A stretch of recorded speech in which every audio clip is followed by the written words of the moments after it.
Peace, y'all. Jonny Fastlane here. So, it's December 31st, 2018, and one of the rappers who had the craziest 2018 has got to be Tekashi 6ix9ine. Let's talk hip-hop. Treyway! And this song right here changed my fucking life. Drop that shit. Niggas empty up, Blicky got the stiffy out the wall. Blicky out, Jordan hoes, Blicky out. Now, 6ix9ine is from Brooklyn. His style is very aggressive. His persona is very aggressive. And he's almost like a young 50 Cent. So how you doing in school?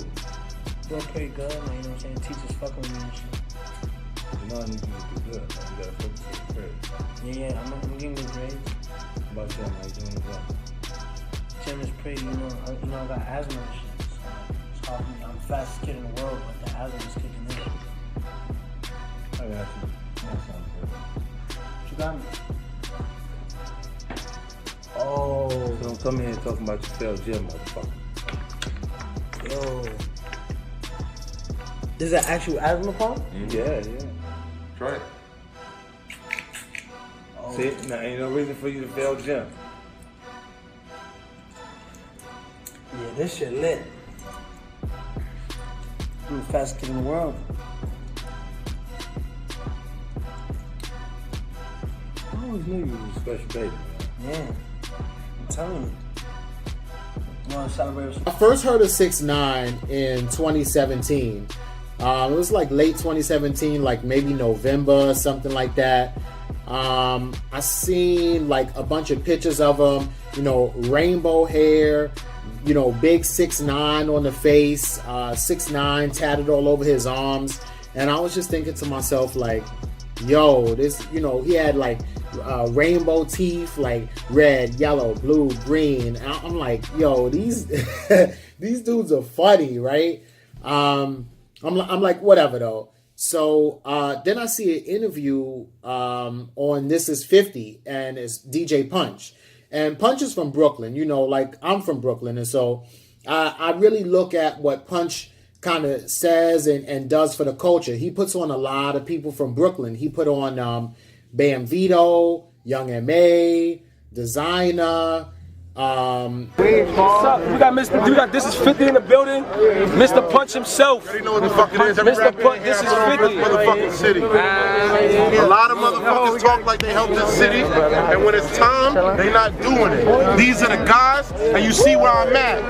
A lot of people out here talking like they outside with it. We outside with it. It's a lot of gang, a lot of hood niggas, 6ix9ine, Scooby Dozen. It's a lot of us. Big Cliff in the Outside fucking niggas. building, nigga. We rocking out, nigga. Listen. Big facts, nigga. You niggas who put You name it. Like he put on a lot of rappers from Brooklyn. So I'm like, why is Punch interviewing, this dude, this 6ix9ine dude?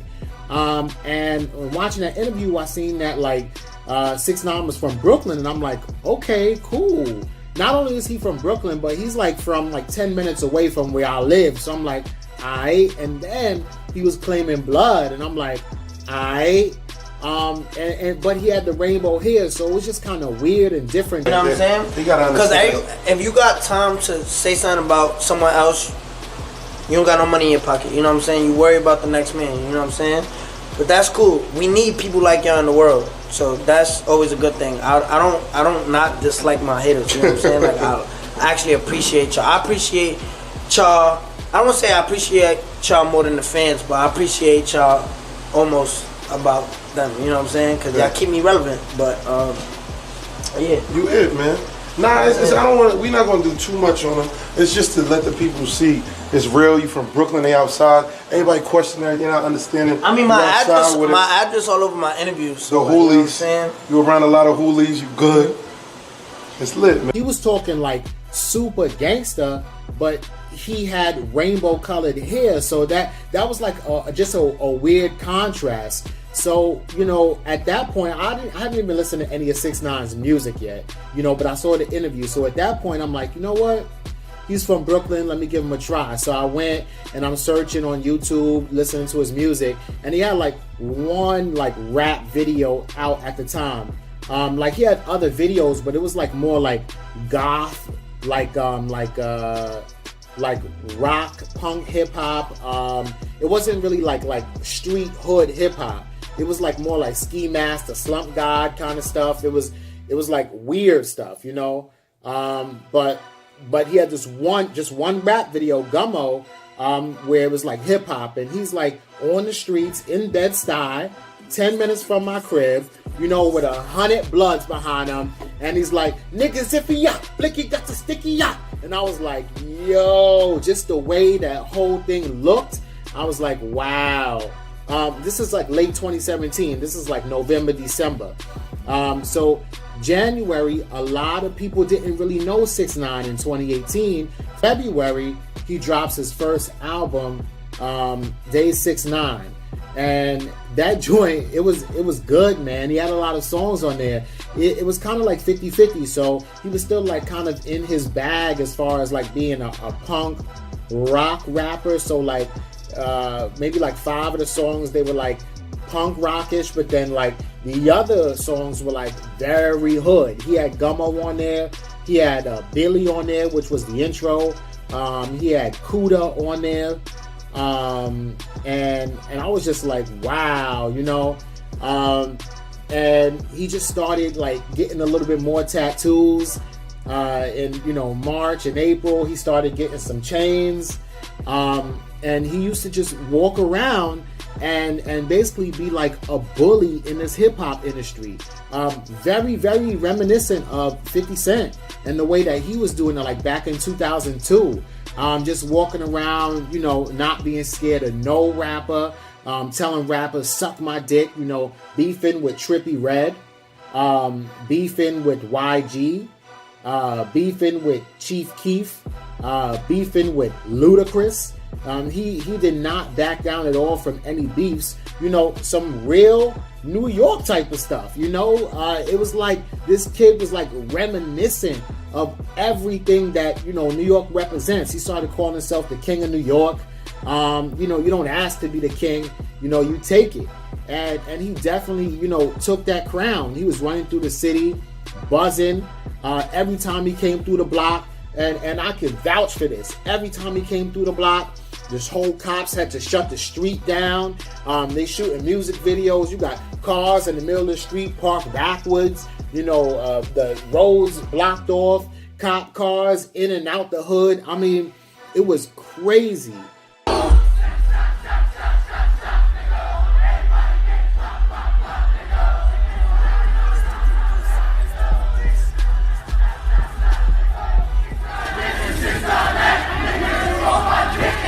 At this point, he develops a really close friendship with DJ Academics. Academics interviewed him. Ever since then, they kind of been hanging out with each other, chilling, FaceTime, talking to each other on Instagram, commenting on each other's stuff, hanging out. They even went on vacation together.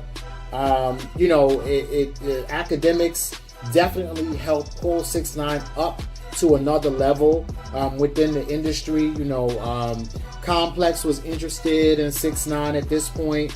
You know, he was getting a lot of phone calls.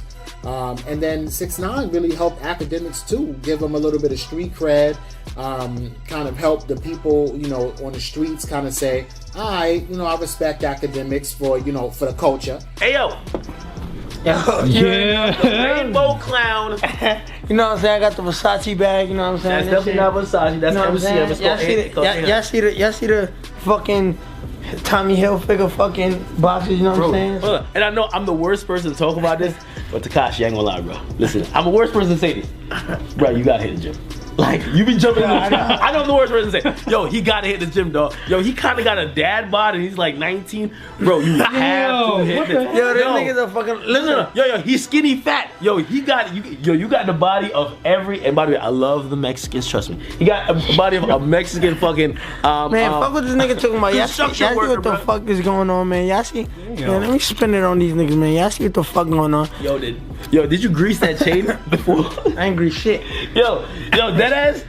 Earlier I was spinning this motherfucker. Nigga, you got the thought fluid, nigga? No. Yo, earlier I was spinning this motherfucker and this shit definitely had like, yo, it was like squeaky. Y'all see the rollie, man? Ain't no rollie. You get a rollie on this shit, man. That shit spin too. No, nigga. That was spin. That was spin. What the fuck going on? he started building a huge buzz. When 6ix9ine first came out, he was running with Billy Otto. And Billy Otto, I don't know if that was his manager or his mans or whoever, but then shortly after that, Billy Otto kind of disappeared, and then Treyway came into play. And a lot of people call him Shoddy, but when he first came out, when he was first chilling with 6ix9ine, his name was Treyway. And he had no social media, no Instagram, no Twitter, no nothing like that.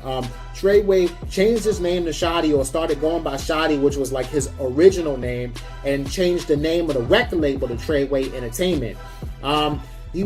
Shoddy kind of was acting like 6ix9ine's manager a little bit, booking shows and everything. But he wasn't like 6ix9ine's official manager. How's it feel to be the hottest manager of the hottest? How does this feel? How does this feel? Hold on. Not a manager. CEO. I'm not mad at you. So let's change that up. Right. So if they think you're the hottest manager in the game, what are you? I'm the hottest CEO in the game. You know what I'm saying? I ain't mad at it. Just what you talk to. Yeah, that's a fact. Nobody can manage 6ix9ine. He can't. It just won't happen. He's like a wild animal. You just gotta let him be. He roams free. You know what I'm saying? He roams the plains free. Like, you know what I'm saying? That's 6ix9ine. There's no management to 6ix9ine. Y'all gotta come correct. Management gotta pay us. That's how strong Treyway shit is. Yo, Shoddy was like a high-ranking member of the 9 Trey Bloods, and 6ix9ine's down with 9 Trey too. He was fully protected by the whole gang. So he could walk around and tell everybody, suck my dick, I'ma see you when I see you, what you gonna do about it, and not be scared of nothing. I mean, really and truly, nobody could touch 6ix9ine for real, until one day he was coming back home from a video shoot, or like editing a video that he shot like a couple days prior, and somebody ran up on the side of his car, grabbed his cell phone, knocked him out, pistol whipped him, and they basically kidnapped him. They took him to his house, to his baby mom's house, to Sarah's house. Made 6ix9ine give up all the jewelry, a lot of money, and then 6ix9ine somehow escaped and just jumped out the car and like ran to somebody else's car, and they helped him out. It's funny because 6ix9ine, up until that point, had never been touched before, or never even been tested. And so, they're saying, or they were speculating, then that it had to be somebody, from inside of 6ix9ine's crew, because who else is going to even be able to get that close to him? Yo, you touched on something that I thought was super spooky. The triple X shit. Did you really feel like that? Like, yo, bro, so I'm in the back seat of the car, right? I'm like, yo, if I don't get out this car, I'm gonna die. When they're pleading with the nigga, I'm like, yo, I got a 2-year-old at home. Okay. You know what I'm saying? I don't got nothing. And you saying this, or this is your thought? I'm saying it. Yeah. Nigga. I'm like, yo, I got a 2-year-old at home. I'm thinking in the world, it's all this shit. Like, I don't got nothing on me. I don't got no jewels. I don't got no cash on me. It's 5 a.m. Yeah. So, I'm telling nigga like, yo, I'm there talking to him, but in my head, I'm like, yo, X. I know what type of X nigga was. The nigga was like, yo, shoot me right now. I ain't giving nothing up. I'm like, is that more important than family? Is that more important than life? Than tomorrow. Love, and tomorrow. Than just having another chance. Yeah. Yo, none of this shit more important. You know what I'm saying? I die today. Do I die happy? Do I die knowing I was a good father to Soraya? Yeah. Do I die knowing I was a good nigga to Sarah? You know what I'm saying? 6ix9ine never really had any security before the robbery. Everybody from 9 Trey, they were just kind of protecting him and not letting anybody get near him, which was working. But the only thing is that if you got a bunch of gang members around you and one of them gets upset, then one of them might come for you, which is what happened. So he got rid of all of them, made his circle real tight, and decided to hire like a bunch of security. So now, 6ix9ine is walking around with, at all times, maybe 6 or 7 big, huge bodyguards to protect them from everybody.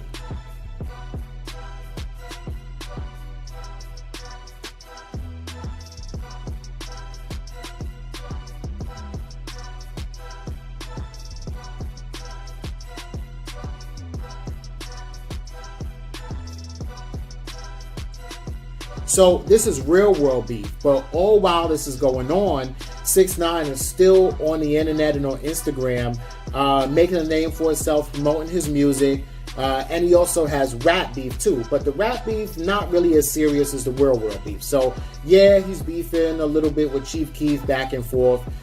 He's also beefing with Trippie Redd back and forth. But that's one thing that's not really that serious, right? So the other side of it is that now the police are asking 6ix9ine, you know, what happened? Do you know who kidnapped you? Do you know who stole your jewelry? And of course, he refuses to cooperate and refuses to talk to the police because, you know, that's not, you know, what we do. You know, no, you don't say nothing. So, you know, you just let that fly and maybe you deal with it on the inside. So after this, you know, 6ix9ine fires a few people and he tightens up his circle. So that's when he gets rid of like a lot of the 9 Trey Bloods and he keeps only a few people around. He keeps Shotty around, Trife Drew. He has this one like business guy, some white guy that really looks like a business person, but no real official manager still. At this point, even though Shotty is kind of acting as a manager, it's more like a partnership with 6ix9ine, you know, and definitely a protection kind of thing. Meanwhile, Shotty is building up his own thing. So he's looking at Justine Skye, he's looking at Skinny from the 9, he's looking at Fetty Wap as far as, you know, trying to manage them and try to pull them into the Treyway entertainment thing too. Shotty is talking about how Treyway is going to be the new Death Row.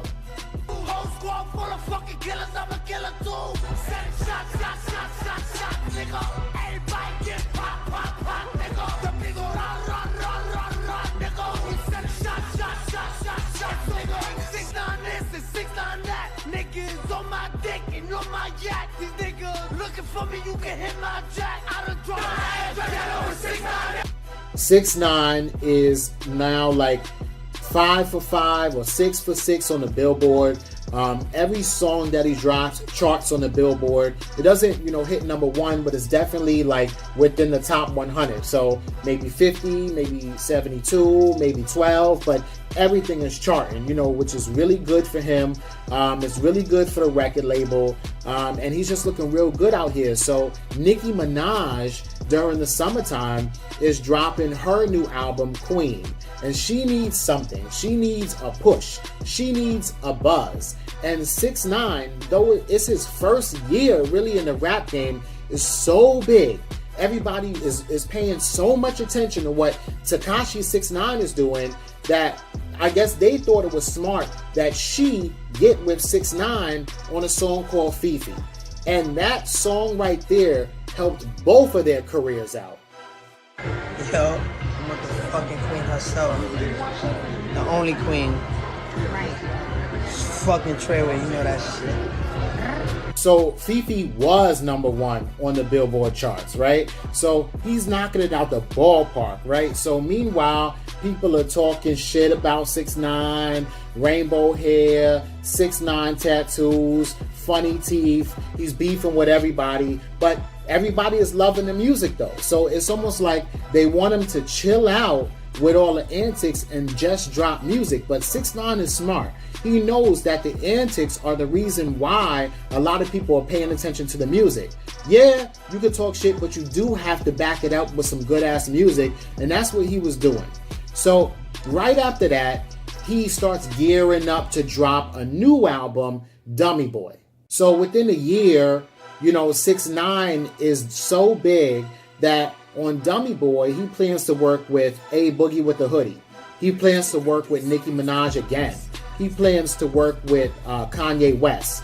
Scott Storch is producing tracks on here. Looking for a video that shit. Trying to get money. About a month before 6ix9ine drops Dummy Boy, he's supposed to do a show in Austin, Texas. So the promoter calls up 6ix9ine and they're like, hey man, you know, did you get the money that we sent you? You coming through? You know, we got everything ready for you. And he's like, yeah, but you know, I did get, you know, this amount of money, and usually I do it for a little bit more. And then the promoter of the show is like, bro, nah, we sent you like 3 times that much. I don't know what you're talking about. So at that point, 6ix9ine, it seems like he realized that somebody was stealing from him, you know, somebody in his camp, and he started feeling like real paranoid and everything. So he decides to fire everybody. That's including Shadi. That's everybody. You know, pretty much the only people that he didn't fire was like his baby moms and his baby mom wasn't working for him, and his mother, you know, who wasn't working for him either. What's up, everybody? So I'm letting everybody know that I canceled my whole tour.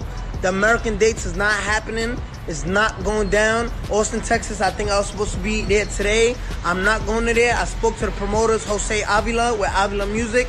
We are going to be in business. I am coming back to Austin, Texas. I fired everybody in my team. I got no manager. I got no booking agent, no PR, no public. I don't got nobody on my team. It's just me. I want everybody to know, if you booking shows, do not book shows unless I say this show is going to be booked with this person. They will steal your money. They're not me. I'm not signing no fucking contracts. That don't got nothing to do with me. Whoever is booking shows for Tekashi 6ix9ine is stealing your fucking money. So if you need shows, I will let people know that I'm booking shows. Or if you're not on the phone with me, do not book that show, because it's not me. I fired everybody. I don't give a fuck who you used to see me with. They no longer around. It's a fucking dub. November 23rd, the album dropped.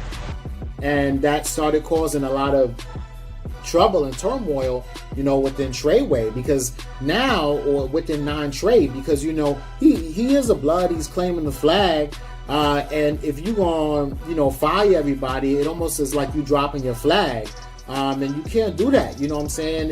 It's 9 Trey for life, so they wanted to, you know, super violate him. The FBI was, you know, had 6ix9ine's phone tapped. They also had Shadi's phone tapped and everybody else in 9 Trey. So they knew exactly what was going on. They decided to scoop up 6ix9ine and tell him that they overheard a phone call with, you know, some people from Treyway, you know, maybe Shadi, maybe Mel Matrix or whoever, talking on the phone saying that they was gonna, you know, do something to 6ix9ine. And they wanted 6ix9ine to say, oh man, you know, if these guys plan on hurting me, well, let me just tell you about, everything that they was doing. But 6ix9ine, you know, decided to not do that and actually, you know, sign some kind of waiver or affidavit saying, you know, like, let me go. I don't need your protection, because I think the FBI was trying to offer him protection. But then after that, they said, fine, you don't want to play ball, then we're going to scoop you up too. So about 4 days before his album came out, he did a Breakfast Club interview, you know, saying the only 2 things he's afraid of is God and the FBI. And then the day right after, the FBI arrested him and indicted him along with Shadi, Mel Matrix, Crippy, Harv, and a lot of other people from 9 Trey. So since then, 6ix9ine has been sitting in jail, you know, waiting trial. He has a court date scheduled on January 8th. He's going to try to make bail. His lawyer is putting together a $1.5 million package. But if he gets denied bail in January, then he has to sit down and wait until September of 2019 to go to trial for all these charges. They got him on RICO charges, racketeering, money laundering, stuff like that. Still, though, even locked up, 6ix9ine is probably one of the most talked about, one of the most polarizing hip-hop figures in 2018.